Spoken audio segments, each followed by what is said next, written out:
සුළුයක් තියෙන්නේ මේවායේ ක්‍රොප් කරගන්න සර්කල් ක්‍රොප් එකක් දාගන්න වීඩියෝ එකට අපි ඉස්සලාම මේකට දාපු ඉෆෙක්ට් එක ගලවලා දාමු. ඔයාලට ඉක්මනින් මේක ප්‍රශ්න ඉවර කරගන්න ඕන නම් මේකට දාන්න ඕනේ මැග්නිෆයින් කියන ඉෆෙක්ට් එක හොයලා දාන්න මෙතන ඉෆෙක්ට්ස් එකෙන්.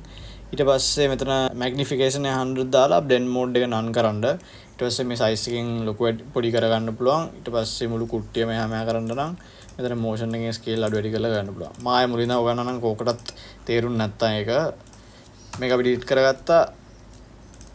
वीडियो को मेहमा තමයි තියෙන්නේ මම මෙතන නෙස් කරලා තියෙන්නේ මේ බෑග්ග්‍රවුන්ඩ් එක රිමූව් කරලා හොලිවුඩ් එක්ස්පෝස්ඩ් එකේ බෑග්ග්‍රවුන්ඩ් එක දාලා තියෙන්නේ ඉෆෙක්ට්ස් වලට ගියා මෙතන අපි චූස් කරගන්න ඕනේ මැග්නිෆයි කියලා සර්ච් කරගන්න ඕනේ මැග්නිෆයි කියන ඉෆෙක්ට් එක ඇදලා දාගන්න මෙහෙම දාලා නැති මේ මැග්නිෆයි ඉෆෙක්ට් එක වැටුණ අතර ඊට පස්සේ අපි පල්ලයට ගිහිල්ලා මෙතන ඉෆෙක්ට්ස් කන්ට්‍රෝල් එකේ පල්ලයට ගිහිල්ලා මැග්නිෆිකේෂන් එක 100 දාගන්නවා ඊට පස්සේ මෙතන බ්ලෙන්ඩ් මෝඩ් එක දාගන්න ඕනේ නන් වලට ඊට පස්සේ පේන ඇති මෙතන දැන් කැපිලා ගිහිල්ලා තියෙනවා මෙතන පොඩ්ඩක් සිලෙක්ට් කරාම මේ එනවා view point එක දැන් මේ ප්‍රශ්නේ තියෙන්නේ මේක වෙන මේකක් සිලෙක්ට් කරලා මම දැන් motion එක ගන්න හරි ඔයා magnify කියන select මේ magnify කියන effect එක select කරලා මේ view point එක අරන් යන්න මේ හරියට අපිට ඕන තරම් ලොක් කරගන්න ඕන නිසා ඒක පස්සේ හරි කරගන්න පුළුවන් ඊට පස්සේ මෙතන size එක වැඩි කරගන්න ඕනේ ඊට පස්සේ එතන අවුල් වගේ නම් ආයේ මෙන්න මේ හරියට කියනවා ඔන්නෝම තමයි crop tool එක දාගන්න. ඔයා මේක resize කරලා මේ මුළු කුට්ටියම resize කරලා reposition කරන්න ඕන නම්